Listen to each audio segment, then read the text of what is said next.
Welcome to Mojo TV బులెటిన్ల ముందుగా headlines. Revanth రాజీనామా చేయాల్సిందే, బీజేపీ నేతలెందుకు స్పందించరు? కేటీఆర్.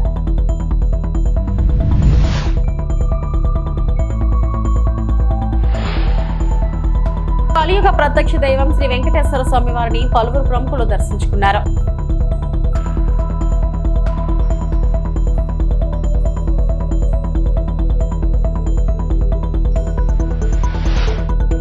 కవితకు కేటీఆర్ పరోక్షంగా వార్నింగ్.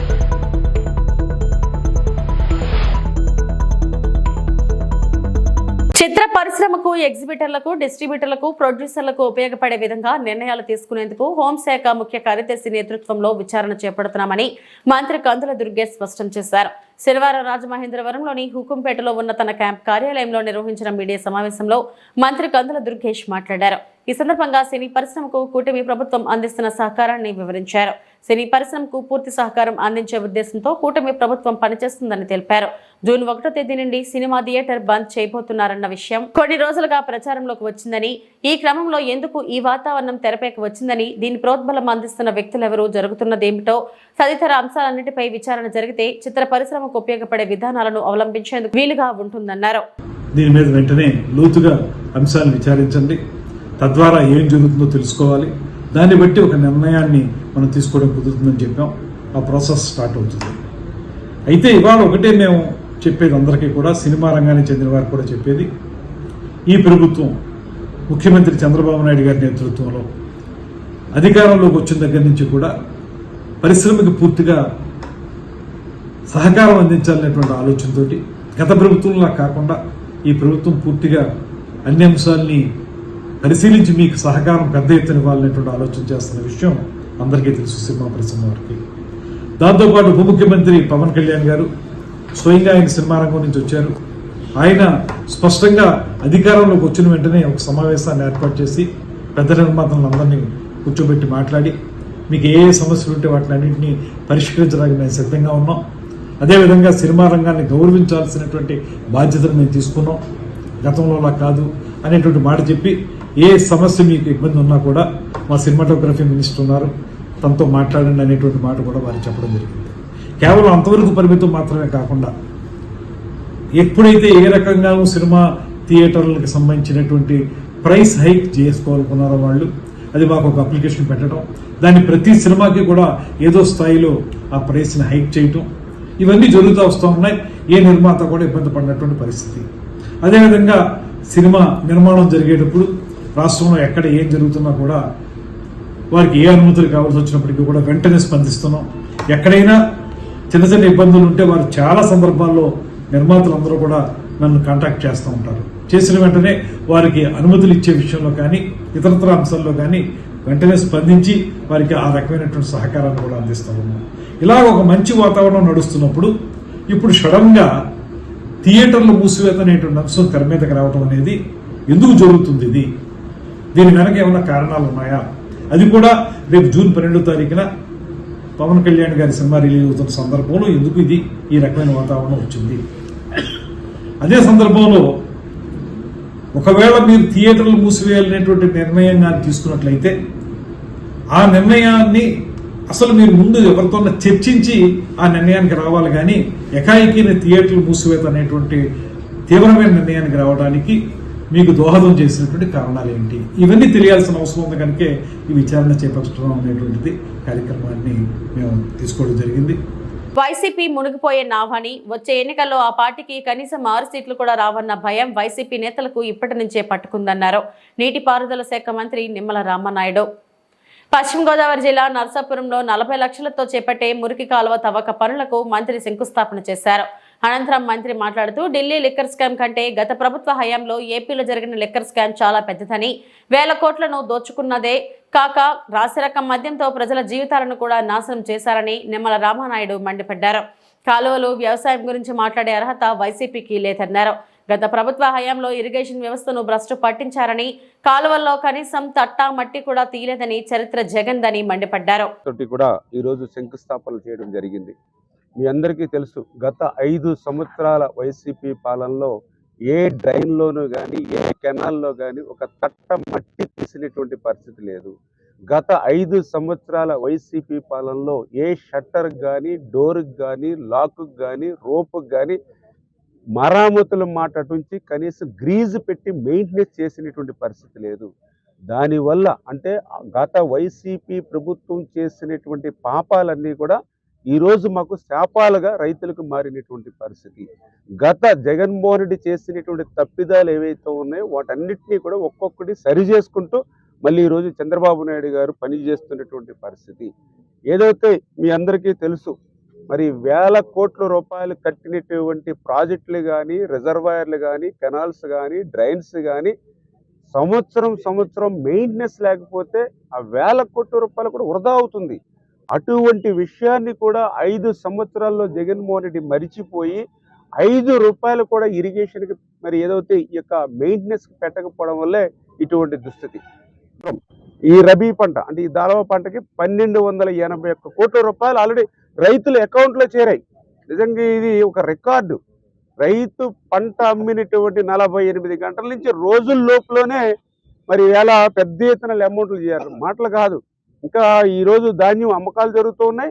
ఆల్రెడీ రైతుల అకౌంట్లోకి 1281.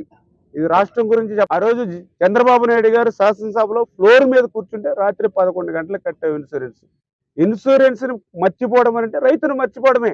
అటువంటి వ్యక్తివి ఈరోజు వ్యవసాయం గురించి నువ్వు ఎట్లా మాట్లాడతావు? యాంత్రీకరణ ఆ రోజు 50% సబ్సిడీతో చంద్రబాబు నాయుడు గారు ఇస్తే నీ పరిపాలనలో కనీసం బరక ముక్క కూడా ఇవాళ రైతులకు అందజేయలేటువంటి పరిస్థితి 5 సంవత్సరాల్లో. ఇట్లా చెప్పుకుంటూ పోతే నీవు రైతు వ్యతిరేక పాలనతో మరి ఏదైతే నువ్వు ఆ రోజు వ్యవసాయ శాఖని మూత వేసేటువంటి విధంగా నీ పరిపాలన ఏదైతే సాగిందో అందుచేత ఈరోజు ఆ రైతు గురించి వ్యవసాయం గురించి మాట్లాడేటువంటి అర్హత ఈ జగన్మోహన్ రెడ్డి కానీ వైఎస్ఆర్సీపీ పార్టీ నాయకులకు కానీ లేదని చెప్పి మీ ద్వారా అందరూ కూడా తెలియజేస్తాను. జగన్మోహన్ రెడ్డి మైండ్ గేమ్ ఎప్పుడు కూడా మభ్యపెట్టి మాయ చేసి అసత్యాలు అబద్ధాలు మాట్లాడడం, ప్రచారం చేయడం. మాజీ మంత్రి బీఆర్ఎస్ ఎమ్మెల్యే కేటీఆర్ తెలంగాణ భవన్లో మీడియాతో మాట్లాడుతూ ఓటుకు నోటు కుంభకోణం ఇంకా ఎవరూ మర్చిపోలేదు. ఢిల్లీ కాంగ్రెస్ నేతలకు తెలంగాణ ఏటీఎంలా మారిపోయింది. ఎప్పుడు కావాలంటే అప్పుడు డబ్బులు పంపిస్తున్నారు. మంత్రి కోమటిరెడ్డి వెంకటరెడ్డి గతంలో రేవంత్ రెడ్డిపై విమర్శలు చేశారు. పీసీసీ పదవి కోసం రేవంత్ 50 లక్షలు ఇచ్చారని కాంగ్రెస్ నేతలే ఆరోపణలు చేశారు. ఇప్పుడు సీటుకు రూట్ కుంభకోణం బయటపడింది. రేవంత్ రెడ్డి వైఖరితో దేశవ్యాప్తంగా తెలంగాణ పరువు పోయింది. నేషనల్ హెరాల్డ్ కేసులో రేవంత్ రెడ్డి పేరు బట్టబయలైంది. రేవంత్ రెడ్డితో రాజీనామా చేయించి నిష్పాక్షపాతంగా విచారణ చేయించాలి. రేవంత్ రెడ్డి తరచూ ఢిల్లీకి ఎందుకు వెళ్తున్నారో అర్థమవుతుంది. హస్తీనా పెద్దల కాళ్లు పట్టుకోవడానికే రేవంత్ రెడ్డి ఢిల్లీకి వెళ్తున్నారు. ఢిల్లీ బాసులకు రేవంత్ రెడ్డి వేల కోట్లు చందాలు ఇస్తున్నారు. లీడర్లు, కాంట్రాక్టర్లతో రేవంత్ దందాలు చేశారు. రేవంత్ జపాన్ పర్యటనపై మాకు అప్పుడే సందేహాలు వచ్చాయి. యంగ్ ఇండియా పేరుతో దందా చేశారు. నేషనల్ హెరాల్డ్ కేసులో భారీ వసూలకు పాల్పడ్డారు. రేవంత్ రెడ్డి వ్యవహారంలో రాహుల్ గాంధీ ఎందుకు స్పందించడం లేదో చెప్పాలని ప్రశ్నించారు. ఇక్కడ తెలంగాణలో రేవంత్ రెడ్డి గారు గద్దెనెక్కినప్పటి నుంచి యంగ్ ఇండియా అని చెప్పి కలవరిస్తూ ఉన్నారు. అసలు ఈ యంగ్ ఇండియా వెనకాల ఉన్న కథ ఏందో నిన్న ఈడీ కేసు, ఈడీ ఛార్జ్షీటు చాలా వివరంగా చెప్పింది. మనం గతంలో ఇక్కడ తెలంగాణలో 2015వ సంవత్సరంలో చూసినాం. ఓటుకు నోటు కుంభకోణం ఇంకెవరు కూడా మర్చిపోలేదు. అప్పటి నుంచి రేవంత్ రెడ్డి గారికి బ్యాగ్ మ్యాన్ అనే పేరు కూడా కొత్తగా, అంటే bat man, super man, spider man లాగా బ్యాగ్ మ్యాన్ అనే మంచి పేరు కూడా తెలంగాణలో చాలామంది పిల్లలు పెట్టుకున్నారు. అదేమో ఓటుకు నోటు కుంభకోణం, ఇదేమో సీటుకు రూటు కుంభకోణం. ఇదేదో ఊరికే అనట్లేదు సీటుకు రూటు కుంభకోణం అని. స్పష్టంగా రేవంత్ రెడ్డి గారి గురించి నేను చెప్పడం కాదు, ఈరోజు మంత్రిగా ఉన్న కోమటిరెడ్డి వెంకటరెడ్డి గారే ఓపెన్గా బహిరంగంగా పత్రికా సమావేశంలోనే చెప్పినారు. ఈయన 50 కోట్లు పెట్టి పిసిసి అధ్యక్ష పదవి కొనుక్కున్నాడు అనే మాట ఆ రోజు స్వయంగా ఈనాటి మంత్రి, ఆనాటి ఎంపీ కోమటిరెడ్డి వెంకటరెడ్డి గారు చెప్పిన మాట. కానీ సరే, వెంకటరెడ్డి గారు చెప్పిన దానికి ఆ రోజు ఆధారాలు లేకపోవచ్చు, కానీ ఈరోజు ఆధారం ఉంది అంటూ ఎన్ఫోర్స్మెంట్ డైరెక్టరేట్ వారు ఛార్జ్షీట్లో స్పష్టంగా ఎవరు డబ్బులు ఇచ్చారు, ఏ పొజిషన్ అమ్ముకున్నారు, ఎన్ని డబ్బులు ఇచ్చారో కూడా స్పష్టంగా చెప్తా ఉన్నారు. ముందేమో ఆనాడు పీసీసీ కోసమేమో సూటుకు ఆనాడు పిసిసి పదవి కోసం బ్రహ్మాండంగా ఆ రోజు డబ్బులు ఇచ్చి 50 కోట్లు ఇచ్చి తెచ్చుకున్నారని వాళ్ళ కాంగ్రెస్ నాయకులు చెప్పిన మాట. ఈరోజు ఢిల్లీకి ఇప్పటికి కూడా జరుగుతూ ఉన్నది ఏమంటే తెలంగాణ అనేది కాంగ్రెస్ పార్టీకి ఒక ఏటీఎంగా మారిపోయిన మాట వాస్తవం. ఎప్పుడు డబ్బులు కావాలి అని కాంగ్రెస్ పార్టీ వాళ్ళు అనుకుంటే అప్పుడు పెద్ద ఎత్తున డబ్బులు అందిస్తూ తన పదవిని కాపాడుకుంటూ ఉన్నారు రేవంత్ రెడ్డి గారు. ఇవాళ ఓటుకు నోటు జరిగినప్పుడేమో రేవంత్ రెడ్డి గారు ఒక ఎమ్మెల్యే, కానీ ఈరోజు ఈ రాష్ట్రానికి ముఖ్యమంత్రి. కాబట్టి యావత్ దేశం పరువు, యావత్ దేశం ముందు తెలంగాణ పరువు ఇవాళ తీసి పరువు పోగొట్టి నిజంగా తెలంగాణ ముఖ్యమంత్రి అంటే ఇట్లాంటి వ్యక్తి అనే పరిస్థితి ఇవాళ కనబడతా ఉంది. ఇది కర్ణాటక కాంగ్రెస్ మాట, నా మాట కాదు. ఒక విచారణ ఎదుర్కోవాల్సి వస్తే ముఖ్యమంత్రి గారు ఈదర్ ఈ షుడ్ రిజైన్ వాలంటరీలీ, స్వచ్ఛందంగా తప్పుకోవాలి, లేదా ఆయనను అర్జెంటుగా తొలగిస్తేనే నిష్పక్షపాతమైన ఎంక్వైరీ జరుగుతుంది అనే మాట వారు చెప్పిన మాట. ఇవాళ మేమంటుంది కూడా అదే. 4 కోట్ల ప్రజల ముందు ఇవాళ ఆ ప్రజలకు నాయకత్వం వహించే నాయకుడిగా అక్కడ కూర్చున్న వ్యక్తికి తప్పకుండా నిజాయితీ ఉంటే, నైతికత ఉంటే వెంటనే అయితే రేవంత్ రెడ్డి గారు స్వచ్ఛందంగా తప్పుకోవాలి, లేదా కాంగ్రెస్ పార్టీ పెద్దలు స్పందించి తప్పకుండా వెంటనే వారిని రాజీనామా చేయించి నిష్పక్షపాతంగా విచారణ జరగడానికి సహకరించాలని మేము కూడా డిమాండ్ చేస్తూ ఉన్నాం. రేవంత్ రెడ్డి గారు మాటల ముఖ్యమంత్రి కాదు, మూటల ముఖ్యమంత్రి అని మళ్ళొకసారి తేలిపోయింది దీంతో. ఎందుకంటే మూటలు మోసే పిసిసి అధ్యక్ష పదవి తెచ్చుకున్నారని వెంకటరెడ్డి గారు చెప్పారు. ఇప్పుడు మూటలు మోసే పదవి కాపాడుకుంటున్నారు అని దేశమంతా. మాజీ మంత్రి బీఆర్ఎస్ ఎమ్మెల్యే కేటీఆర్ తెలంగాణ భవన్లో మీడియాతో మాట్లాడుతూ కవిత లేఖపై స్పందించారు. ఈ సందర్భంగా కేటీఆర్, మా పార్టీలలో సూచనలు చేయాలనుకుంటే ఎవరైనా లేఖలు రాయవచ్చు, పార్టీలో అంతర్గతంగా మాట్లాడితేనే మంచిది. మా పార్టీలో ప్రజాస్వామిక స్ఫూర్తి ఉంది, పార్టీలో ఎవరైనా సూచనలు చేయవచ్చు, ఎవరైనా లేఖలు రాయవచ్చు. అన్ని పార్టీల్లో కోవట్టులు ఉంటారు, పార్టీలో అందరం కార్యకర్తలమే, అందరూ సమానమే. ముఖ్యమైన విషయం గురించి మాట్లాడుతుంటే దేవుడు దయ్యం ఎందుకు అని ప్రశ్నించారు. తెలంగాణకు పట్టిన శని కాంగ్రెస్, తెలంగాణకు పట్టిన దయ్యం రేవంత్ రెడ్డి. ఇప్పుడు ఆ దయ్యాన్ని శనిని ఎట్లా వదిలించాలనేది మా టార్గెట్. ఇక మీరు చెప్పే టెన్షన్ ఎందుకే అంతగానో మాట్లాడి రాదు, ఎందుకు అంత ఎగబడుతున్నావు? నేను అనేది ఏమంటే మీరు ఒకటి గుర్తుపెట్టుకోండి, లోక్సభ ఎన్నికలకు ముందు మేము పార్లమెంటు నియోజకవర్గాల వారీగా సమావేశాలు పెట్టాం, సమీక్షా సమావేశాలు. ఇక్కడ అసెంబ్లీలో ఓడిపోయాము, ఎట్లా ముందుకు పోవాలని చెప్పి దాదాపు 17 రోజుల పాటు మీరందరూ చూశారు. ఇక్కడే వేల మంది కార్యకర్తలతో కూర్చొని దాదాపు 7, 8, 9, 10 గంటలు వారితో చర్చించాం. ఆ ప్రాసెస్లో చాలామంది డైరెక్ట్గా మైకులో మాట్లాడిన వాళ్ళు ఉన్నారు, కొంతమంది చిట్టీల మీద రాసిచ్చిన వాళ్ళు ఉన్నారు, కొంతమంది కేసీఆర్ గారికి ఉత్తరం అందించండి అని చెప్పి ఉత్తరాలు ఇచ్చిన వాళ్ళు ఉన్నారు. కాబట్టి మా పార్టీలో we encourage open culture, democracy కాబట్టి, డెమోక్రాటిక్ పార్టీ కాబట్టి, ప్రజాస్వామిక స్ఫూర్తి ఉన్న పార్టీ కాబట్టి మా పార్టీ అధ్యక్షుల వారికి ఎవరైనా సూచనలు చేయాలనుకుంటే ఉత్తరాలు రాయొచ్చు. అదేదో చాలా గొప్ప విషయం అన్నట్టు మీరందరూ అంత బాధపడిపోవాల్సిన అవసరం ఏం లేదు. నేను అనేది ఏమంటే మా పార్టీలో డెమోక్రసీ ఉంది కాబట్టి మా పార్టీ అధ్యక్షుల వారికి, మా పార్టీ నాయకులు ఎవరైనా సరే అప్పుడప్పుడు సూచనలు, సలహాల రూపంలో లిఖితపూర్వకంగా ఇవ్వచ్చు, ఓరల్గా ఇవ్వచ్చు, రకరకాలుగా ఇవ్వచ్చు. అట్లాగే నేను ఒక మాట మాత్రం చెప్తాను, ఎవరైనా సరే, మనం ఎవరైనా సరే పార్టీలో ఏ హోదాలో ఉన్నా కొన్ని విషయాలు అంతర్గతంగా మాట్లాడాల్సిన విషయాలు అంతర్గతంగా మాట్లాడితేనే బాగుంటుంది. పార్టీ ఫోరమ్స్ ఉన్నాయి, అధ్యక్షుల వారితో కలిసే అవకాశం ఉంది, లేదా ఆఫీస్ బేరర్స్ ఉన్నారు, కలిసి చెప్పుకునే అవకాశం ఉంది. కాబట్టి అంతర్గతంగానే కొన్ని విషయాలు మాట్లాడితే బాగుంటుంది. అది అందరికీ వర్తిస్తుంది, వీళ్ళకి వాళ్ళకని కాదు, అందరికీ వర్తిస్తుంది. తప్పకుండా ఎవరమైనా ఒకటే, ఈ పార్టీలో అందరం కార్యకర్తలమే, అందరికీ కూడా ఇదే సూత్రం వర్తిస్తుంది. కాబట్టి బాపట్లలో 6 నెలలు అవుతున్నా ఇంతవరకు తమ డిమాండ్లు పరిష్కరించలేదు. బావపూరి దివ్యాంగుల సేవా సమితి రాష్ట్ర అధ్యక్షులు మరియు జనసేన పార్టీ దివ్యాంగుల జన సైనికుడు గోగన ఆదిశేషు గత 6 నెలల క్రితం కొన్ని డిమాండ్లతో బాపట్ల జిల్లా కలెక్టర్ జె వెంకట మురళికి వినతిపత్రం అందజేయడం జరిగిందని, కానీ ఇంతవరకు వాటిలో ఒక్కదానికి కూడా పరిష్కారం చూపలేదని బావపూరి దివ్యాంగుల సేవా సమితి రాష్ట్ర అధ్యక్షులు మరియు జనసేన పార్టీ దివ్యాంగుల జన సైనికుడు బోధన ఆదిశేషు ఆవేదన వ్యక్తం చేశారు. శుక్రవారం జిల్లా కలెక్టర్ ఆఫీసు నందు నిర్వహించిన దివ్యాంగుల ప్రత్యేక పరిష్కార వేదికలో మరలా అవే డిమాండ్లతో వినతిపత్రం ఇచ్చిన అనంతరం మీడియాతో తన ఆవేదనను పంచుకున్నారు. తమ డిమాండ్లలో ప్రధానంగా ప్రభుత్వ కార్యాలయాల్లో ర్యాంపులు, వీల్ చైర్స్ ఏర్పాటు చేయాలని, దివ్యాంగుల సంక్షేమ శాఖ కార్యాలయం వారానికి 3 రోజులు బాపట్ల జిల్లాలో ఏర్పాటు చేయాలని, దివ్యాంగులకు ఉపకరణాలు అందించాలని, వ్యాపారం చేసుకుంటున్న ప్రతి ఒక్క దివ్యాంగునికి ఐడి కార్డు ఇవ్వాలని కోరారు.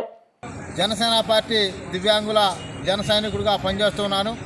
అదేవిధంగా గత 6 నెలల నుంచి కూడా బాపట్ల జిల్లా కలెక్టర్ గారికి మా యొక్క దివ్యాంగుల యొక్క సమస్యలని మరి ఆయనకి తెలియజేసి ఉన్నాం. ఆ సమస్యల్లో భాగంగానే ఈరోజు మరి జిల్లా సంక్షేమ శాఖ ఏడీ గారితో మాట్లాడి 3 రోజులు బాపట్లలో 3 రోజులు జిల్లా సంక్షేమ శాఖ ఆఫీసర్స్ ఉండి జిల్లాలో ఉన్న దివ్యాంగుల సమస్యలు తెలుసుకోమని చెప్పి పరిష్కరించే మార్గంగా ఆలోచించమని కలెక్టర్ గారు చెప్పి ఉన్నాడు. అదేవిధంగా బాపట్ల మున్సిపాలిటీ పరిధిలో ఉన్న మున్సిపాలిటీలో చిన్న వ్యాపారం చేసుకున్న నా ఒక దివ్యాంగులు ఎవరైతే ఉన్నారో వాళ్ళందరూ కూడా ఐడి కార్డులు ఇచ్చి మరి పోలీసు వారు కానీ మున్సిపాలిటీ వారు కానీ వాళ్ళు ఇబ్బంది పెట్టకుండా ఐడి కార్డులు ఇవ్వమని చెప్పి గతంలో తెలియజేసి ఉన్నాం. ఈరోజు కలెక్టర్ గారు కూడా మున్సిపాలిటీ కమిషనర్ గారికి చెప్పి దివ్యాంగులకి వెంటనే ఐడి కార్డులు ఏర్పాటు చేయమన్నాడు.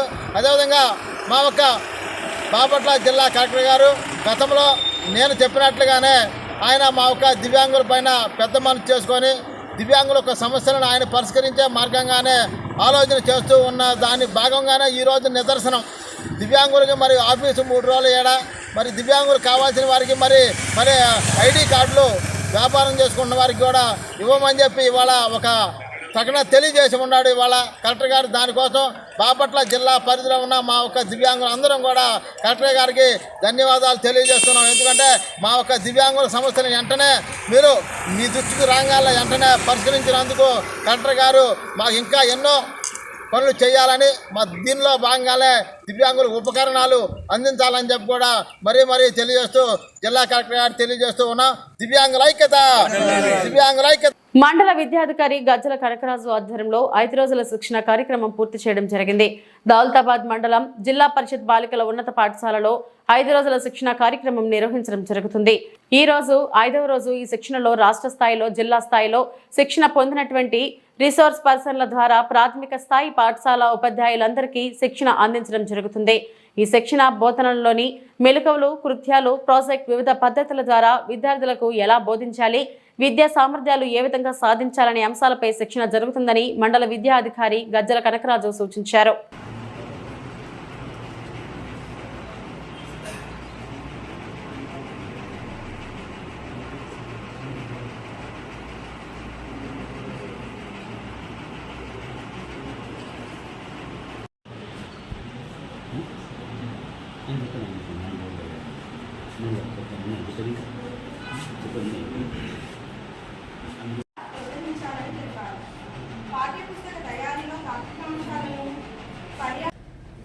Five days mandal level training programme Daulatabad girls high స్కూల్లో మాకు నిర్వహించడం జరిగింది. డేట్ వచ్చేసి 20 మే 2025 నుండి ఈరోజు 24 మే 2025 వరకు 5 రోజుల శిక్షణ కార్యక్రమం కొనసాగుతుంది. అయితే మాకు ఈ 5 డేస్లో ప్రతిరోజు ఒక సబ్జెక్టు చెప్పడం జరిగింది. First day Telugu, second day English, third day maths, fourth day EVS, ఇట్లా ప్రతిరోజు సబ్జెక్ట్ వైజ్గా 2 ఆర్పీ సార్ వాళ్ళు మేడమ్స్ 2 మాకు ఎంతో చాలా చక్కగా చెప్పారు. అయితే అందరికీ పిల్లలకి ఎలా చెప్పాలో తెలిసినప్పటికైనా కానీ ఇంకా కొత్త మెలకువలు మేము నేర్పించారు. పిల్లలకి ఇంకా ఏ విధంగా చెప్తే బాగుంటుంది, ఇంకా ఏ విధంగా యాక్టివిటీతో పాటు నిర్వహించడం జరుగుతుంది. ఇది మండల కేంద్రమైన దౌలతాబాద్లోని బాలికల పాఠశాలలో నిర్వహించడం జరుగుతుంది. మరి 5 రోజుల శిక్షణా శిబిరం లోపల 8 మంది ఆర్పీలు, 58 మంది ఉపాధ్యాయులకు శిక్షణ ఇవ్వడం జరుగుతుంది. EVS, social studies, mathematics, Telugu ఈ 4 అంశాలతో పాటు చివరి రోజున పీటీఎం, టూల్స్కు సంబంధించిన అంశాలు కూడా బోధించడం జరుగుతుంది. మరి 2వ రోజు నాడు మనకు మెదక్ డైట్ ప్రిన్సిపాల్ గారు గౌరవ గంగయ్య సార్ వచ్చి అనేక అంశాలు మా ఉపాధ్యాయులకు అందజేయడం జరిగింది. వారి యొక్క ఇక్కడ జరుగుతున్నటువంటి వాళ్ళ అంశాలు కూడా వారు తెలుసుకొని శిక్షణా శిబిరం బాగా జరుగుతుందని సంతృప్తి వెలిపించడం జరిగింది.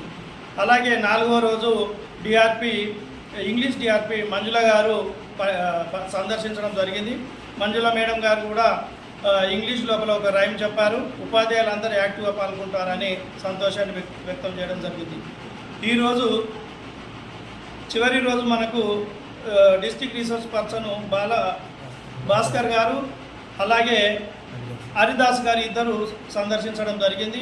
మరి ఇక్కడ జరుగుతున్నటువంటి అనేక అంశాలను వాళ్ళు పరిశీలించడం జరిగింది. ఉపాధ్యాయులు మా మండలానికి చెందినటువంటి ఉపాధ్యాయులు సమయపాలన పాటిస్తూ నూతన విషయాలను తెలుసుకోవడం లోపల విద్యార్థుల్లాగా ఆసక్తిని చూపుతున్నారు. ఆర్పీలకు ఎంతో సహకరిస్తున్నారు.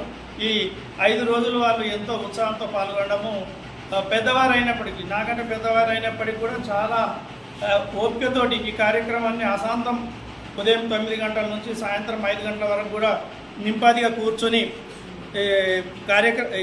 సెషన్స్ వినడం, అనేక పాఠ్యాంశాలు వినడం, వాళ్ళు సొంతంగా రాసుకోవడం, ఇంకా నూతన మార్పులు ఏవైతే ఉంటాయో అవి రేపు పాఠశాలలో ప్రదర్శించడానికి విద్యార్థుల యొక్క సంఖ్యను పెంచుకోవడానికి అనుగుణంగా ఉంటుందని వారు ఆశాభావాన్ని వ్యక్తం చేశారు. ఆ విధంగా మేము ప్రభుత్వం యొక్క ఆదేశాలను తూచా తప్పకుండా పాటిస్తూ మా మండలంలో విద్యార్థుల సంఖ్యను పెంచడానికి కృషి చేస్తామని మండల విద్యాధికారిగా నేను. కలియుగ ప్రత్యక్ష దైవం శ్రీ వెంకటేశ్వర స్వామి వారిని పలువురు ప్రముఖులు దర్శించుకున్నారు. శనివారం ఉదయం వీఐపీ విరామ సమయంలో మాజీ team India cricketer MSK Prasad, Tamil Nadu deputy speaker K పిచండేలో వేరువేరుగా కుటుంబ సభ్యులతో కలిసి దర్శించుకుని మొక్కులు చెల్లించుకున్నారు. దర్శనానంతరం ఆలయంలోని రంగనాయకుల మండపంలో వేద పండితులు వేదాశీర్వచనం అందించగా ఆలయ అధికారులు శ్రీవారి తీర్థ ప్రసాదాలను అందించి పట్టు వస్త్రంతో సత్కరించారు.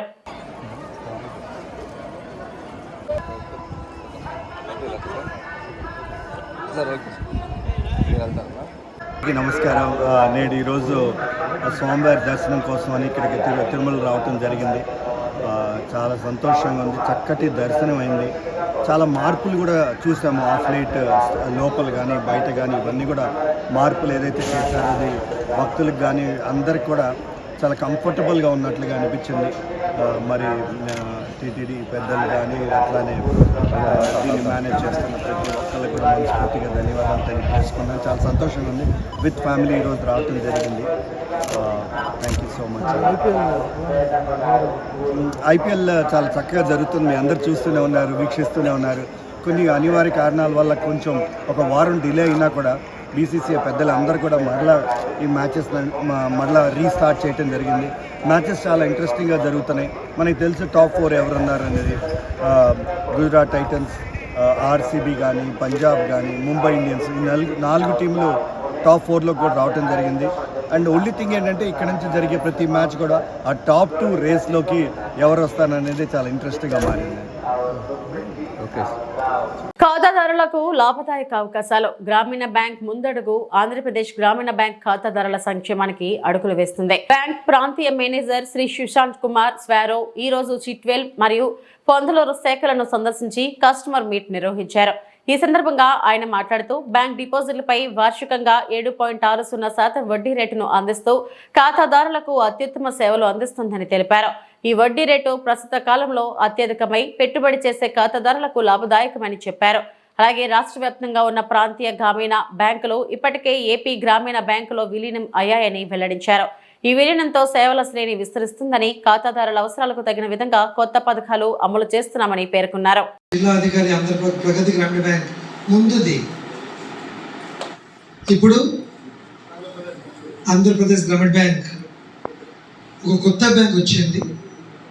అదే బ్యాంక్ వచ్చినది ఈరోజు మీ ఆంధ్రప్రదేశ్ గ్రామీణ బ్యాంక్ చాలా పెద్ద అయిపోయారు. చాలా పెద్ద అంటే చాలా పెద్ద.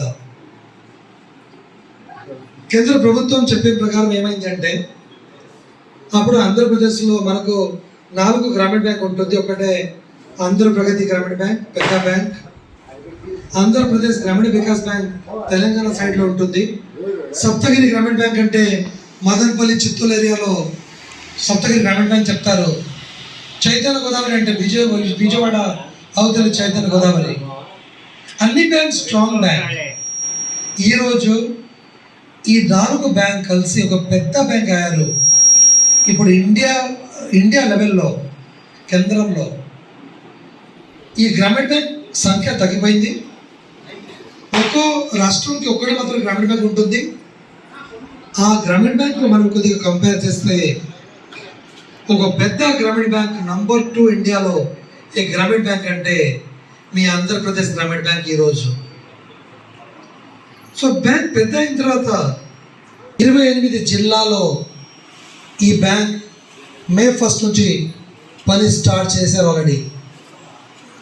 మన హెడ్ ఆఫీస్ ఇప్పుడు కొత్త ఎందుకు పెద్ద అయిపోయింది కాబట్టి సెంట్రల్ ప్లేస్లో ఉండాలి కాబట్టి అమరావతిలో యాక్చువల్లీ పెద్ద హెడ్ ఆఫీస్ ప్రిపేర్ చేస్తున్నారు. ఆ ముందు ఈ రోజు నుంచి ఇప్పుడు రైతు 5 ఎకర్ 6 ఎకర్ ల్యాండ్ ఉంది, 2 ఎకర్ వరకు మీకు జమీన్ కూడా అవసరం పడింది కదా. ఇప్పటివరకు నా బులెటిన్ అప్డేట్స్. నమస్తే.